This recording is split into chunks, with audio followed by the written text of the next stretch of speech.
자, 안녕하세요. 공법 가르쳐드리는 한의사 아지트입니다. 자, 오늘은 지금까지 가르쳐드렸던 공법 4가지, 원시학 공법, 심플 복수법, 343 공법, 답치기 공법, 요 4가지의 공법에 대해서 각각을 적용하는 방법들, 실제 시험이나 공부에 적용하는 방법들과 이제 실제로 적용을 했을 때 좀 한계점들이 있어요. 그러니까 적용했을 때 정말 좋은 이제 시험들도 있는 반면에 적용하기 힘든 시험들도 있거든요. 그래서 한계점들하고 실제 활용하는 법들에 대해서, 그리고 댓글들 중에서 이제 좀 답변 드리는 부분들, 그런 거 같이 합쳐서 말씀드리도록 하겠습니다. 첫 번째, 원샷 공부법입니다. 원샷 공부법 같은 경우에는 한 과목을 처음부터 끝까지 쭉 이어서 보는 거죠. 그러니까 예를 들면 6과목이 있다고 치면 첫 번째 과목을 처음부터까지 한번 먼저 다 보고, 그 다음 두 번째 과목으로 넘어가고, 또 처음부터까지 다 보고, 이런 식으로 하는, 그런 식으로 하는 공법이에요.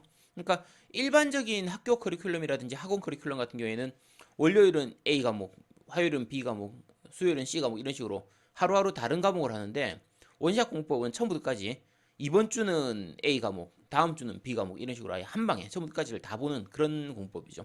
이 원샷 공법은 대부분의 모든 공부에 쓸 수 있습니다. 그러니까 이거는 꼭 굳이 시험을 위한 공부가 아니라고 하더라도 꼭 쓸 수 있는 방법이에요.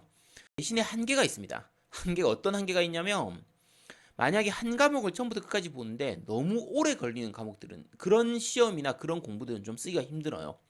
언어 영역이라든지 외국어 영역 이런 것처럼 사실상 끝이 없는 공부의 그 과목의 범위가 처음부터까지 이렇게 딱 정해져 있는 게 아니라 끝이 없잖아요. 외국어 영역에 끝이 어디 있어요. 그냥 단어도 끝이 없고. 그러니까 그런 식으로 끝이 없는 과목들은 사실 쓰기가 좀 힘듭니다. 물론 이제 외국어라든지 뭐 이런 과목들 같은 경우에는 이제 문법 공부할 때 요럴 때에 한해서는 쓸 수도 있어요.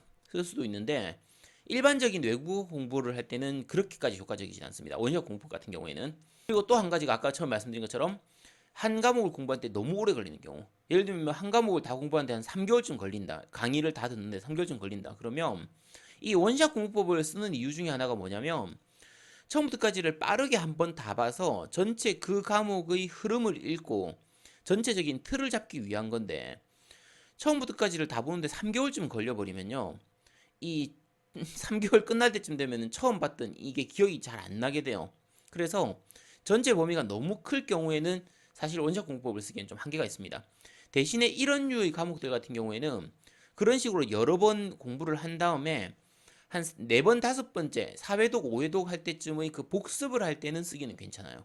근데 기간이 너무 길어지면 원샷 공부법의 효율성이 조금 떨어지는 편입니다. 이 부분은 한계입니다.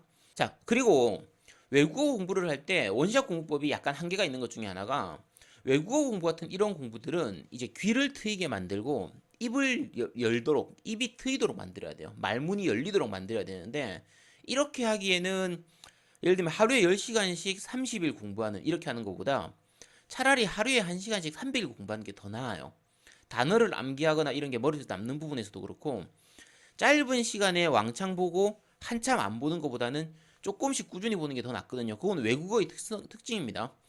대신에 문법을 공부할 때는 문법 전체, 예를 들면 이제 영어 같은 경우에 기본 문법 공부한다고 치면 대략 한 달에서 한 달 반 정도.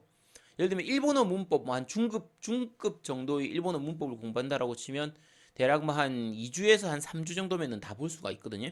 그러면 이런 거 공부할 때는 원샷 공법으로 쓰면 됩니다. 문법에 한해서는. 그런데 단어라든지 독해라든지 회화 같은 거 이런 거 공부할 때는 원샷 공법이 그렇게 효과적이진 않습니다. 이 부분은 한계입니다. 그래서 어쨌든 말씀드린 것처럼 언어 영역을 제외한, 그리고 전체 과목을 공부하는데 너무 오래 걸리는 경우를 제외하고 나면 대부분의 공부에서는 다 쓸 수 있는 게 원샷 공법입니다.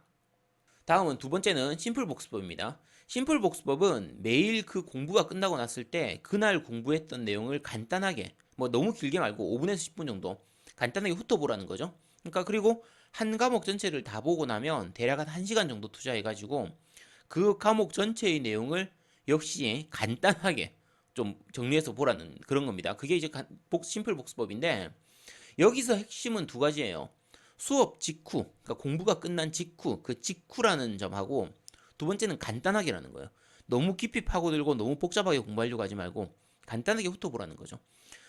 심플 복습법도 마찬가지로 대부분의 공부에 다 쓸 수 있습니다. 그러니까 정확하게 말하면 꼭 써야 됩니다.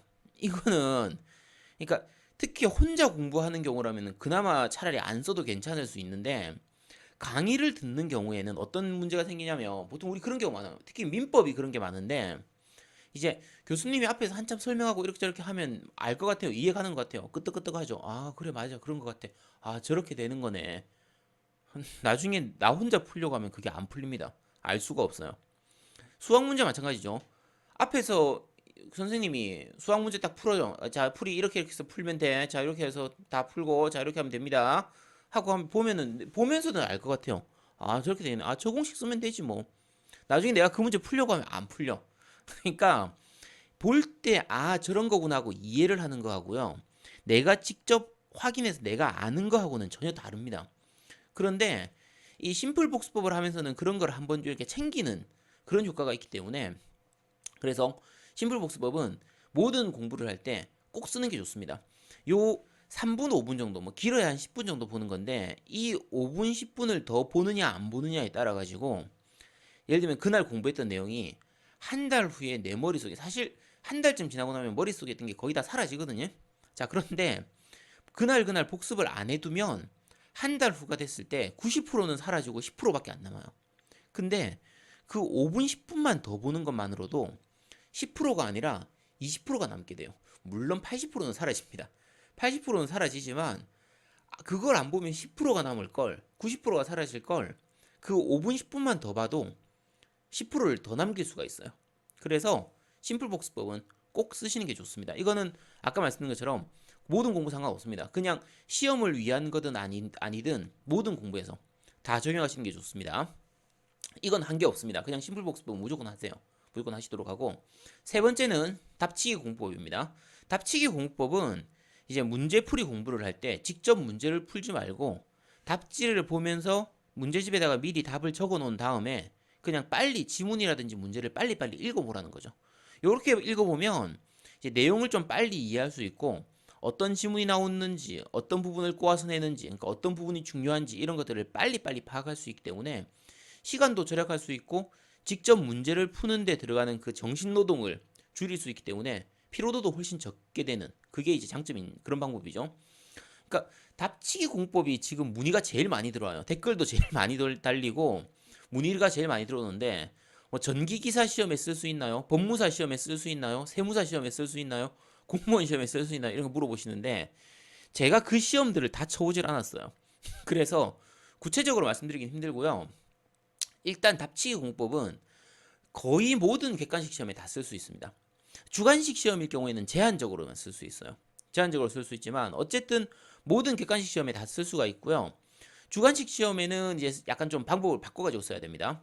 자, 답지 공법의 핵심은 아까 말씀드린 것처럼 문제의 유형을 익히고 지문을 익히면서 동시에 그 주요 내용의 정리를 빠르게 하는 그게 이제 장점이거든요. 또 직접 문제를 풀게 되면 그 틀린 지문들을 보면서 그게 틀린 지문인지 맞는 지문인지 모르는 상태에서 내가 보게 되기 때문에 그 틀린 지문이 뇌리에 박혀가지고 나중에 시험 치러 갔을 때 그 틀린 지문하고 비슷한 지문을 보면 아 이거 봤던 것 같아 해서 그걸 찍어버리는 그 단점을 그런 이제 문제점이 생기는 것들을 막을 수 있는 그게 이제 답치기 공법의 장점이죠. 자, 그래서 시간도 절약할 수 있고 효율성도 높일 수 있기 때문에 답치기 공법은 객관식에서는 많이 쓰면 좋습니다. 다만 답치기 공법은 지문을 익힌다, 지문을 눈에 바른다라는 이게 굉장히 핵심적인 거거든요. 그래서 특정한 범위 내에서 시험이 나올 때만 쓸 수 있습니다. 그러니까 대표적인 게 법 과목이에요. 법 과목들은 어차피 법 조문 내에서만 문제가 나오거든요. 법 조문을 벗어난 문제는 나올 수가 없어요. 그래서 법 과목에는 굉장히 잘 쓸 수가 있고요. 행정학이라든지 국사라든지 뭐 세계사라든지 이런 과목들을 대부분에 다 쓸 수 있습니다. 그런 과목들을 다 쓸 수 있기 때문에 공무원 시험들에도 쓰기가 굉장히 좋은 방법입니다. 답시 공법은 좋아요. 대신에 한계가 뭐냐면 범위가 정해지지 않은 과목들 그런 시험들은 쓸 수가 없어요.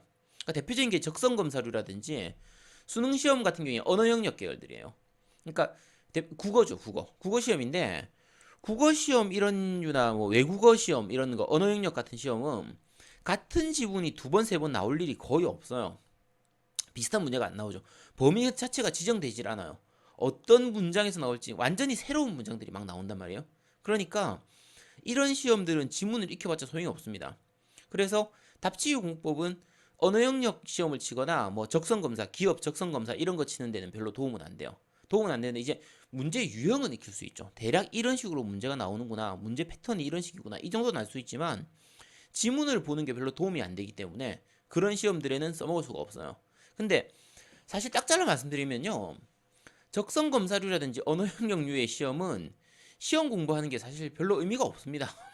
그러니까 그거는 그냥 평소에 책 많이 보고요. 뭐 신문 기사라든지 뭐 다양한 글들이라든지 이런 것들 자주 읽으면서 좀 비판적으로 사고하면서 읽고 막 생각 없이 읽는 게 아니라 이 글이 맞나 아닌가, 행간의 뜻은 뭔가, 이 작가가 의도하는 건 뭔가 이런 걸 좀 생각해 가면서 읽는 그런 버릇이 되어야, 그런 습관이 되어야 고득점을 받을 수 있는 과목들이기 때문에 사실 뭐 답지유 공부하고 뭐고 간에 다른 공부하는 게 별로 의미가 없습니다. 언어 영역은 글을 읽으면서 이게 무슨 내용인지를 알기만 하면 돼요. 그래서 별도의 시험 공부를 하는 게 별로 의미가 없습니다. 뭐 학부모들, 요즘 이제 엄마들 같은 경우에, 애 엄마들, 학부모님들 같은 경우에는 뭐 애들 언어 영역 시험 그 한다고 뭐 이런 공부 시키고 저런 거 시키고 어려운 거 읽히고, 스카이캐슬 보면 나오잖아요. 이기적 유전자 이런 거 책 읽히고, 그걸 왜 읽습니까? 그냥 평범한 책 읽고 자기가 그냥 느끼는 거 충분히 느끼기만 하면 돼요. 뭐 그거 어려운 거 찾아서 읽을 필요 없습니다. 전혀 상관없어요. 적성검사 같은 것도 마찬가지예요. 그냥 평소에 글 많이 읽고 책 많이 읽고 내가 보고 싶은 책 많이 읽고 그냥 그거면 충분합니다. 그렇게 하시면 됩니다. 그냥 잡지식들 많이 늘려놓으면 뭐 충분한 시험들이에요. 그런 것들은. 자, 마지막으로 네 번째 343 공법입니다. 343 공법은 이제 간단하죠. 전체 내용 중에서 30% 정도는 확실하게 머리에 새기고 중간에 적당한 40% 정도는 적당히 내가 이해하면서 공부하도록 하고, 마지막 30% 어렵거나 시험에 잘 안 나오는 부분 30%는 아예 버려라. 요런 건데, 자, 실제로는 제가 30%를 버린다라고 말은 하지만 어려운 거나 잘 안 나오는 부분에서의 30%이기 때문에 시험 문제를 기준으로 하면 한 15%에서 20% 정도 버리는 거예요. 그러니까 공부하는 내용 기준으로 했을 때 30%를 버린다고 해도 출제가 잘 안 되는 부분 30%를 버리니까 그렇게 아까워하실 필요가 없습니다. 그리고 너무 어려운 파트의 그 30%를 버리고 나면 나머지 부분들은 좀 상대적으로 쉬운 부분들이 남기 때문에 그런 부분들을 좀 더 많이 공부할 수 있어요. 좀 더 깊이 공부할 수 있고 확실하게 공부할 수 있기 때문에 말 그대로 선택과 집중을 하는 거죠. 그러니까 버릴 걸 버리고 나서 남는 부분에 최대한 집중하자. 이게 바로 343 공법의 핵심입니다. 자, 그러면 한계는 명확하죠. 뭐냐면 요거는 절대적으로 절대평가, 객관식 시험에서 쓸 수 있는 방법이에요. 상대평가에서도 쓰기가 힘들고요. 전혀 못 쓰는 건 아닙니다. 쓸 수는 있지만 쓰기가 좀 약간 힘들고, 주관식 시험에서도 약간 쓰기가 힘들어요. 자, 왜 주관식에서 쓰기가 힘드냐면, 자, 객관식일 경우에는 아까 제가 30% 버린다고 했잖아요. 어렵고 잘 안 나오는 부분 30%를 버린다고 했을 때, 만약에 얘들이 나온다고 하면, 시험에 나오면 객관식이면 최소한 찍을 수 있잖아요. 객관식은.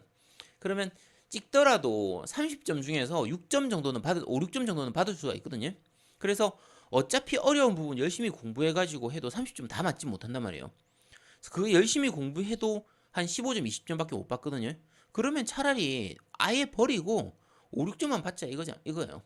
그럼 실제로 손해보는 건 30점을 손해보는 게 아니라 10점에서 15점 정도 손해보는 거예요. 자, 거기서 점수 잃어버린 건 나머지 거 확실하게 해가지고 잡으면 되는 겁니다. 그런 식으로 공부하자는 게 343 공법인데, 방금 말씀드린 것처럼 객관식 시험이 아니면 주관식이면은 모르면 아예 답을 적을 수가 없잖아요.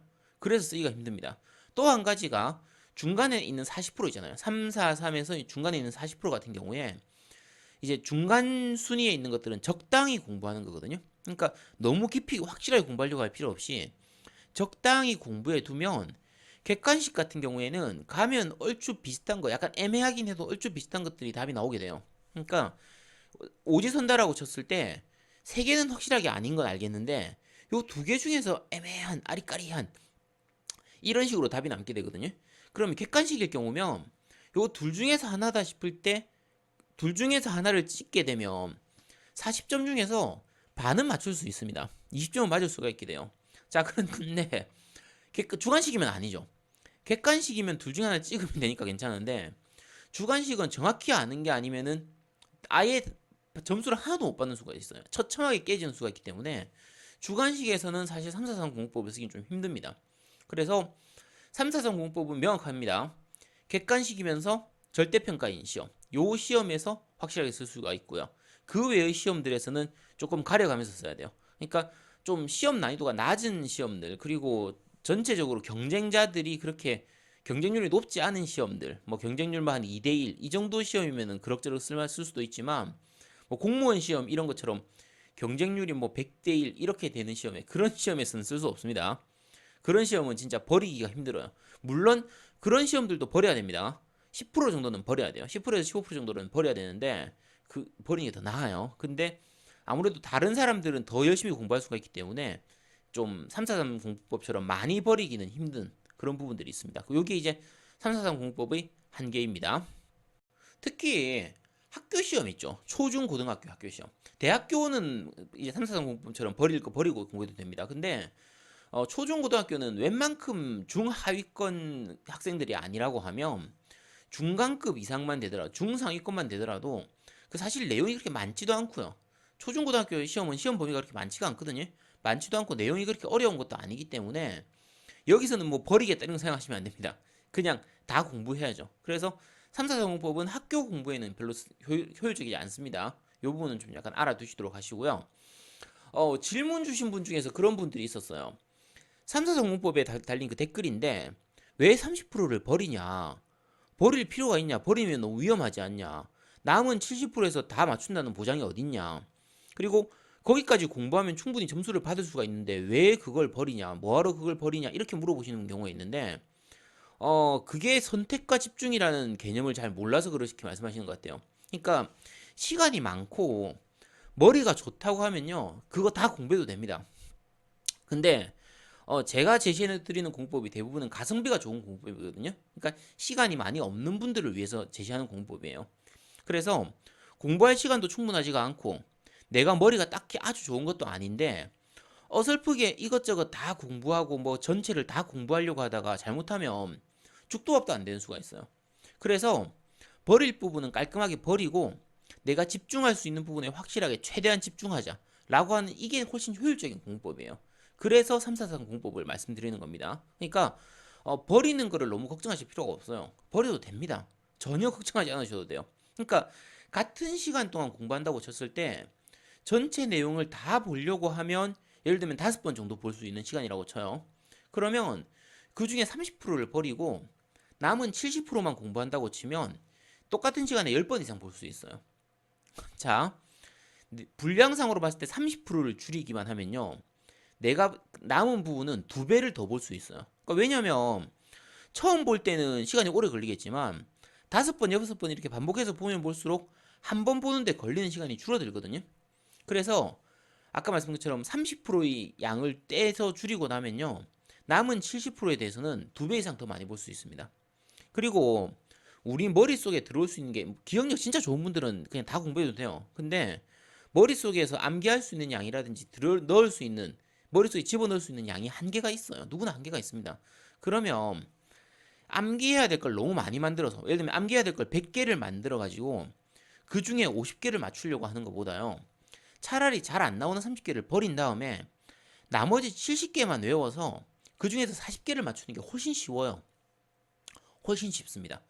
100개 중에서 50개 맞추려고 하다가 50개도 못 맞추는 경우가 생기는 반면에 차라리 30개를 버리고 나서 남은 70개 중에서 40개를 확실하게 맞추는 게 훨씬 나아요.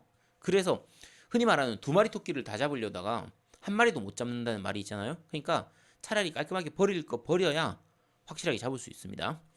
자, 여기까지 4가지 공부법 다 말씀드렸어요. 요거 가성비 공부법인데 자, 원샷 공부법, 심플 복수법, 답치기 공부법, 3사선 공부법까지 이렇게 다 말씀을 드렸는데 이 공부법들은 사실 제가 이름을 붙여서 그런 거지 저도 이거 이름을 뭐라고 붙여야 되나 싶어가지고 그냥 최근에 그냥 붙인 거예요. 요 영상들을 올리면서 붙인 건데 사실 이런 방법으로 공부하시는 분들은 예전부터 많이 있었어요. 제 영상들 댓글 보면 제가 쓰는 공부하고 똑같아요. 내가 아는 언니가 쓰는 공부하고 똑같아요. 우리 엄마 친구가 쓰는 공부하고 똑같아요. 그런 글들 되게 많잖아요. 그러니까 일반적으로 굉장히 많이 쓰는 방법입니다. 많이 쓰는 방법인데 이게 공부하는 요령이 있는 분들은 지금까지 잘 쓰던 방법인데 이런 게 있는 걸 알아도 저게 될까 해가지고 못 쓰던 분들도 있고 이런 공법이 있다는 걸 몰라가지고 못 쓰던 분들도 있거든요. 근데 진짜 효율성은 좋은 공법이에요. 근데 다만 요 네 가지 공법은 제가 말씀드리지만 가성비가 좋은 공법이에요. 그러니까 공부하는데 투자하는 시간 대비해서 효과적인 공법이거든요. 바꿔서 말하면요. 전교 1등을 노린다든지 뭐 서울대 의대를 가겠다 이럴 때 쓰는 공법은 아니에요. 그러니까 적당히 반에서 한 상위권에만 가는 정도. 뭐 예를 들면은 뭐 의사 국가고시든 한의사 국가고시든 뭐 공인중개사든 전기기사든 법무사든 다 마찬가지예요. 그러니까 예를 들면은 뭐 법무사는 아니겠네요. 자, 60점만 넘으면 합격하는 시험들 있잖아요. 요런 시험들에서 합격을 목표로 할 때 쓰는 공법이에요. 그러니까 뭐 아주 고득점을 받자 이런 목표로 가는 그런 공법이 아닙니다. 합격만 하자. 중간 이상만 하자. 한 7, 80점만 받자. 요 정도 할 때 쓰는 공법이에요. 그러니까 저 같은 경우에는 예전부터 아주 어릴 때부터 이런 식으로 공부를 했습니다. 초중 고등학교 때, 대학교 때도 이런 식으로 공부를 했어요. 그러니까 저는 이제 그 학교 다닐 때 반에서 1등을 한 적이 한 번도 없습니다. 전교 1등은 고사하고 반에서 1등 한 적도 없어요. 근데 지금 유튜브 영상 같은 거 찾아보면요. 뭐 서울대 이대 가서 뭐 어쩌고저쩌고 반에서 맨날 전교 1등 하던 애들이 그런 분들이 올린 공부법들 많습니다. 많아요. 진짜 많아요. 대단하죠. 그런 분들. 근데 저 같은 경우에는 제 주변에서 공부 시간을 기준으로 해가지고요. 저만큼 적은 시간을 공부하고 좋은 성적을 거둔 사람들은 거의 없었어요. 제 주변을 기준으로 하면. 그러니까 제가 지금 게임 팟캐스트를 진행하고 있는데 MC를 보고 있는데 예전에 중고등학교 때 게임 많이 했거든요. 고등학교 때도 게임 많이 했어요. 근데 그 당시에 예전에 이런 게임들 했었다는 것들을 얘기하면 워낙 많은 게임을 하다 보니까 그 사람들이 그렇게 얘기합니다. 아, 도대체 그렇게 많은 게임 하면서 공부는 언제 했냐? 도대체 그렇게 게임 많이 하고 그렇게 공부 안 하면서 어떻게 한의대를 가고 어떻게 한의사가 됐냐? 이렇게 물어보시면서 의아해하는 사람들이 많아요. 근데 어 답은 하나입니다. 그냥 효율 좋은 공법을 쓴 거예요.